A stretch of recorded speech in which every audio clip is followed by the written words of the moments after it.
that he essentially used as a second home during his presidency. And you can actually see Trump written on the side of the plane there. Again, will be landing in just moments there at Hartsfield-Jackson Atlanta International Airport. So these are live images from the Atlanta News First chopper right now.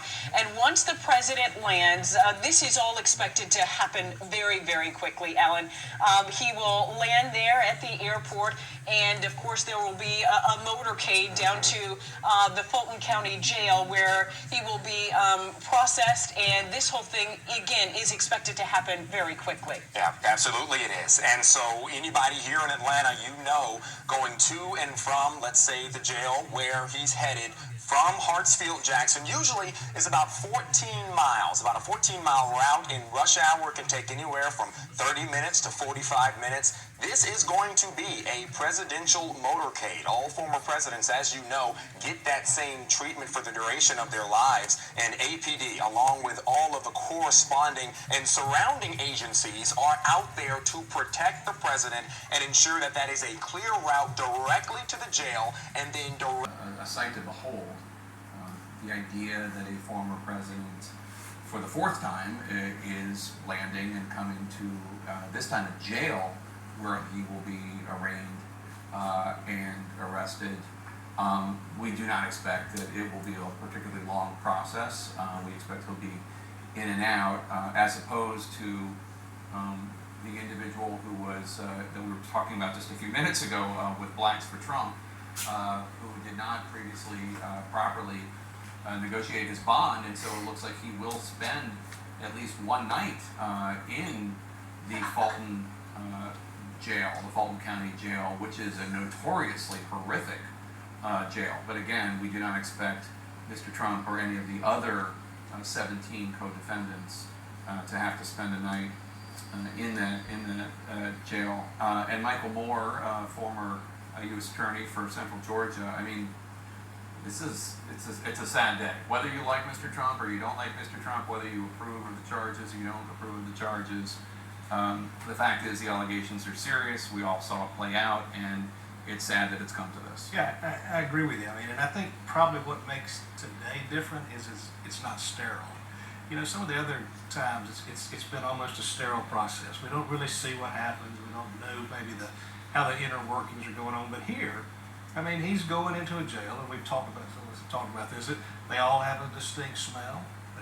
They're nasty places. You know, from the Fulton County Jail is under investigation by the Justice Department right now for horrific conditions. Right, and so he is now a part of that place, and so it's sad, but it's also jarring a little bit to think about what he's seeing right now. And I'm sure anybody would be taken aback, I guess, if they found themselves there for the first time. And even when this goes to trial, I mean, this is just the beginning of a process that's going to look so different, including that there could be cameras in these Georgia courtrooms that would give us a completely different view of what, you know, Trump looks like in that setting. And prior to this, we've only really seen him in courtroom sketches and maybe a photograph here and there.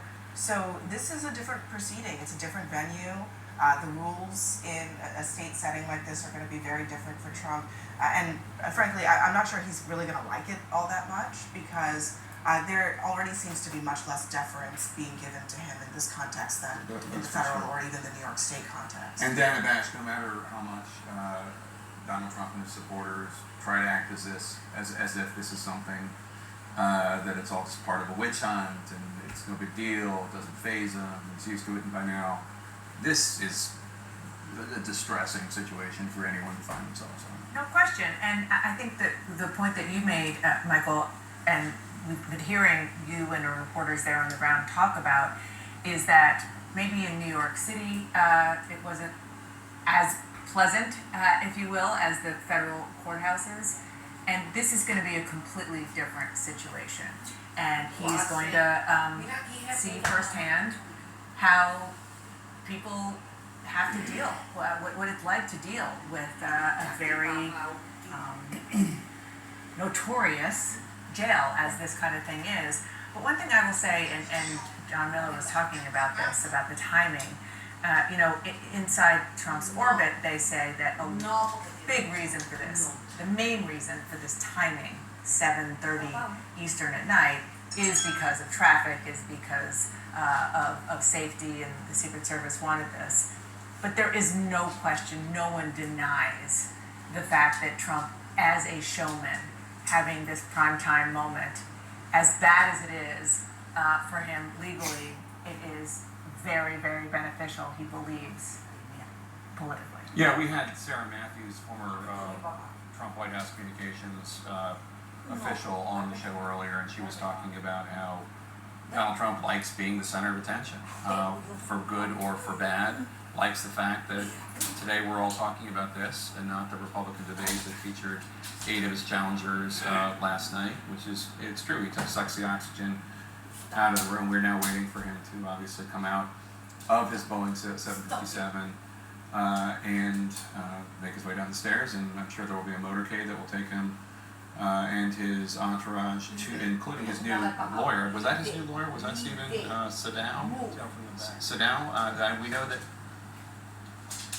Sadow. We know that it was Susie Wiles, one of his aides, and so I along with someone we think is Stephen Sadow, his new attorney.